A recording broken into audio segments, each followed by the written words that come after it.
Welcome to the Putback presented by 888 Sport. Bet $20 on either the Knicks or the Nets and get $88 in free betting money with the promo code SNY88. With Chris Williamson, I'm Ian Begley. Chris, what do we have for the baseline this week?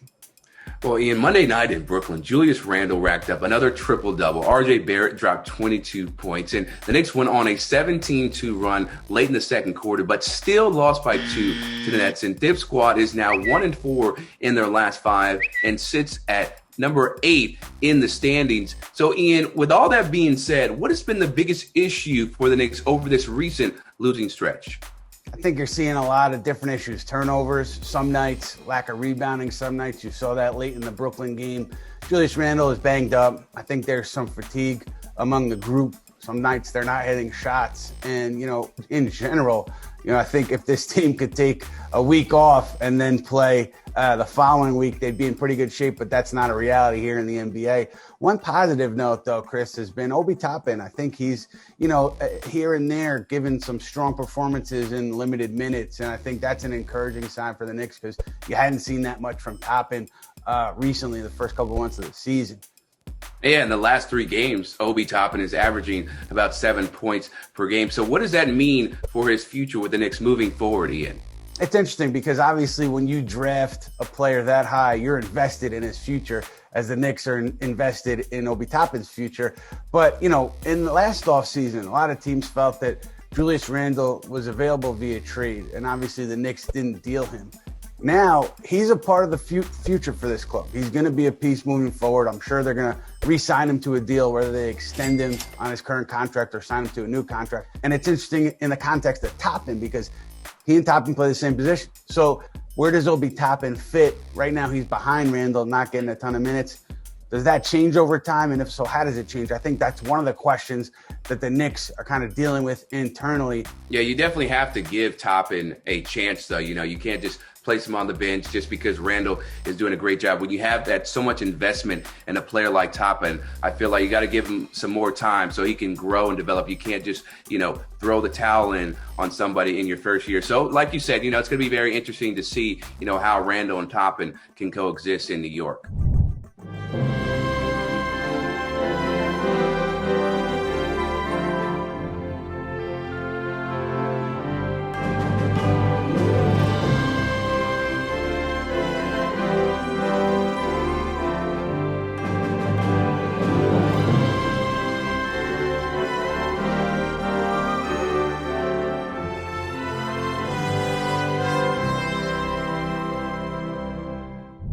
Really, when you look at all the guards, none of them make you really go like, man, he should definitely be starting.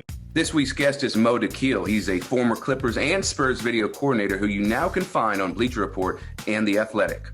Immanuel Quickley came on strong early on as a rookie. Some fans wanted to see Quickley start. Thibodeau hasn't gone that way. He's stuck with Payton. What do you think Thibodeau sees in Payton as his starting point guard with this lineup? And what do you think he brings to the table? Tibbs likes having, a guy like Payton just in the sense of he's a tough guy, tough defender. He's going to play hard. And that's not a shot at Quickley or anybody else, but there's a level of confidence, a guy that's been around the league for a while. I know Knicks fans want Quickley to start, but the thing is, there's a value to him coming off the bench and kind of easing into games, facing the second unit guards and things like that and working his way into it. I think as a rookie, that's something that's important. And over time with his development, as he continues to improve, you can see him get the chance to start. But right now, it's working. On the offensive end, he hasn't been known as a shooter much of his career. Do you think that shrinks the floor because teams don't have to respect his outside shot as much as they might another player who can knock down threes? Yeah, absolutely. And that's kind of been the knock on Payton's entire career, is his inability to shoot from outside. And that's going to be a problem, especially in the playoffs. And just the pure fact we're talking about the Knicks in the playoffs should have everybody a little bit juiced up. But that's a issue for them, and that's going to be something because they don't have a ton of great shooters really across the board. It's going to be a smaller court. When you talk about Immanuel Quickley and how, it's good for him to come off the bench, especially as a rookie, what do you think would hurt the Knicks, if Quickley started as far as the development and the chemistry with the team? I'm not sure if he's a starting level point guard. When you look moving forward into the future, I think he's a high level backup, a guy that you could put in and really kind of push forward. We all love his floater. His floater is one of the most fun things to watch. I really enjoyed it. At the start of the season, I was like, oh, wow, he's got this little float game. It's a lot of fun to watch, but he needs to have more in the package than just that. He shoots it well from three, but they need more, and they need more of him as kind of a table setter and setting things up. And I don't think he's there yet. These guys didn't have a summer league. They didn't have a full training camp. They didn't have a full preseason to really kind of adjust and things like that. And for a rookie to have to literally learn everything on the fly this year was challenging. And I think it's a good thing for them to just kind of process it and let him develop slowly in this case. Based on the chatter, when they traded for Derrick Rose, part of the plan was maybe to have Rose eventually take over as a starter. And I think that him being away because of COVID, he missed about 3 weeks. He's still working his way back from that. That obviously hampered that plan a lot. But I think if Rose was healthy and if he was continuing to play games during that span, I assume that he would take over as starter if the Knicks felt that he was comfortable handling those minutes.